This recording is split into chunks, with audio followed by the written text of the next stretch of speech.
Hello guys! Hello. This is for Taurus. Okay, Taurus, welcome dito sa aking channel. Kapalar na 888. Welcome guys.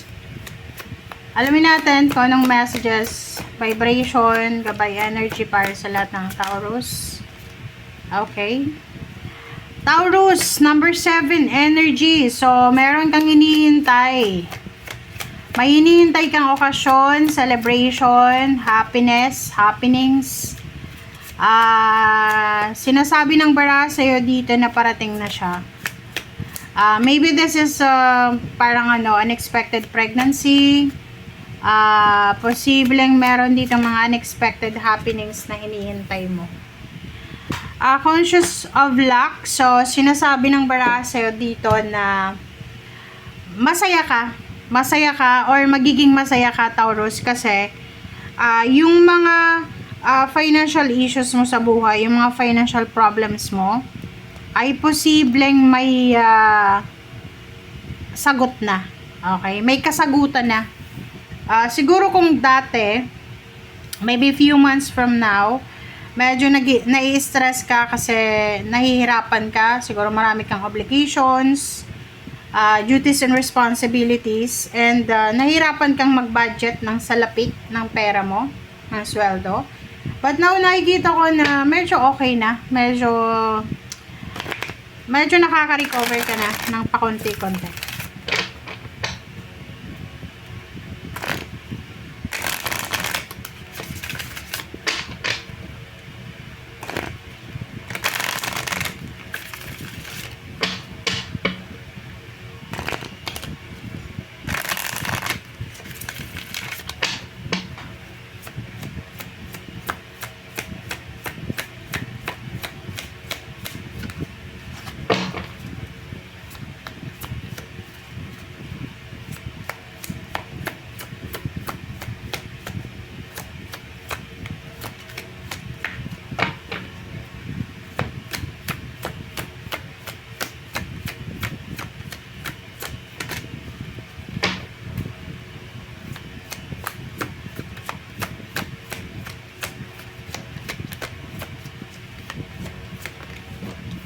Okay.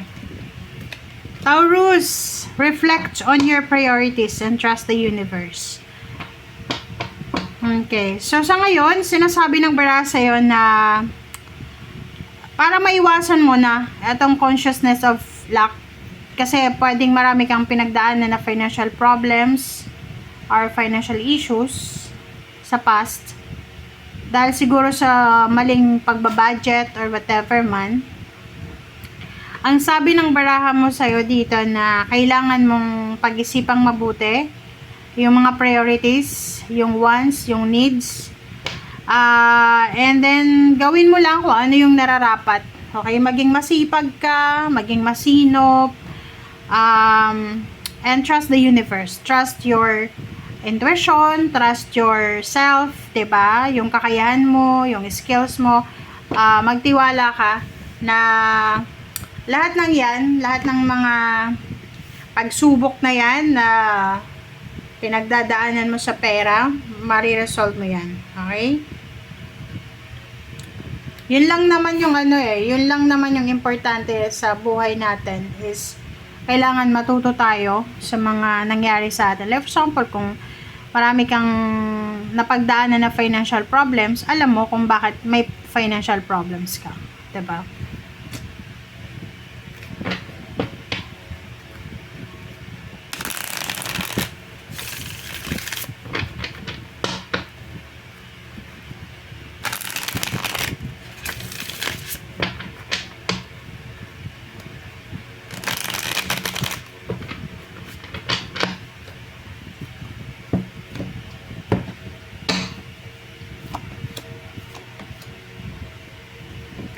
King of Pentacles and the Witch, number 1. So, dito sa dalawang to, sinasabi ng bara sa'yo na kung ano man daw itong tinatrabaho mo sa ngayon, Taurus, kung ano itong ginagawa mo sa ngayon, siguradong sigurado. Kung ano yung niluluto mo sa ngayon, syempre, pag may niluto ka, may kakainin ka. 'Di ba? Kung may may tinatrabaho ka, may sweldo ka. So, parang ganun lang to. Sinasabi ng barahan na kung ano man yan na ginagawa mo sa ngayon, sacrifices or whatever man, ay siguradong magdadala yan sa'yo ng kasaganahan. Okay? Diba? Ang importante, matuto tayong maghintay sa tamang panahon, sa tamang timing. Kumbaga, wag kang ma-stress, wag kang magmadali sa kung ano pa man yan. Okay? So, Queen of Cups, and then, Five of Swords. So, nakikita ko sa'yo dito, mayroon kang mga relationship, Taurus, na tao, relationship, habits, hobbies na kailangan mong i-give up. It's because, possible na hindi maganda siya sa buhay mo, sa katawan mo. Like yung mga bisyo na yan, okay, sugal, inom, alak, or sigarilyo, kailangan i-give up natin. Isang risky na desisyon ang posibleng gagawin mo, o isang risky na action, decision, judgment ang posibleng gagawin mo, kasi atong risky na to ay posibleng related ito sa past mo. Yun nga, yung past mo na, like for example, lumaki ka sa hirap ng buhay, so ayaw mo nang balikan yun. So ngayon, nakikita ko sa'yo na para sa financial breakthrough, financial prosperity, and abundance, talagang magte-take ka ng risk. Ito yung example dito, yung lumaki ka sa hirap, tapos sa Pilipinas, wala kang alam mo na, hindi ka aasenso. So, kahit malayo yung ibang bansa, mahirap mag-apply ng trabaho sa mga agencies, talagang susubukan mo siya. Okay? Nakikita ko sa'yo dito na kailangan ng suporta ng mga mahal mo sa buhay. So, hindi sa magiging automatic na breadwinner ka, but eto ay, kumbaga sa kusang loob mo yan na ibibigay sa parents mo or sa siblings mo or someone na nangangailangan ng tulong.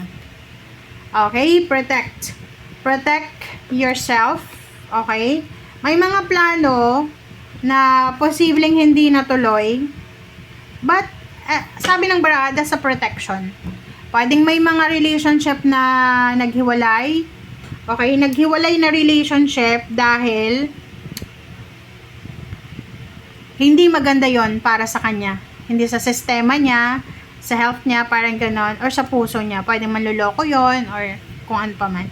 Kasi ganun lang yung ganun yung kailangan mong protection sa sarili mo. Isipin mo na, okay, may mga bagay-bagay ako na gustong mangyari sa buhay ko, pero pag hindi yan nangyari, hindi ibig sabihin na rejected na ako. Minsan, it's a redirection talaga siya, para, yun yung talaga yung direction mo. Okay? Para mapabuti ka. Thank you guys. Bye!